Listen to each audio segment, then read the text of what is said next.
সারা শরীরের প্রত্যেকটা অঙ্গ যখন সিজদায় চলে যাবে, দিলও সিজদায় যেন চলে যায়। দুনিয়ার কেউ যেন তাকে ওখান থেকে এক চুল নিতে না পারে। যার উজু ঠিক হবে তার নামাজ ঠিক হবে। উজু করার সময় আপনাকে মনে করতে হবে, this is last opportunity of my life. Important. আপনি যখন উজু করবেন, হাতে যখন পানিগুলো দিবেন, আপনাকে মনে করতে হবে আমি জীবনের শেষ উজু করছি। যদি এটা মনে করে আপনি উজু করতে পারেন, ওই উজুর প্রত্যেকটা ফোঁটা আপনার গুনাহগুলোর সাথে নিয়ে চলে যাবে। উজু। এরপর আপনি যখন মসজিদে প্রবেশ করবেন, আপনি মসজিদে প্রবেশ করার সময় সুন্নাহ মতে প্রবেশ করবেন। ডান পা দিয়ে প্রবেশ করবেন, যাই নামাজে দাঁড়াবেন, মনে করতে হবে আপনি পুল সিরাতের উপরে দাঁড়িয়েছেন।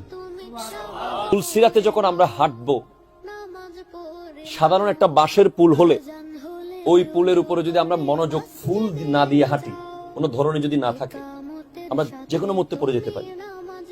সেখানে পুল সিরাত তো অনেক ভয়ঙ্কর বিষয়। আর নামাজের ভিতরে আপনার মন যদি বিন্দু পরিমাণ চলে যায়, সাথে সাথে মনে করবেন যে আপনি পুল সিরাত থেকে পড়ে গেছেন, মানে নামাজ থেকে আপনি চলে গেছেন। সালাম ফিরানো পর্যন্ত আপনাকে এত মনোযোগ দিয়ে থাকতে হবে যে আপনি পুল সিরাত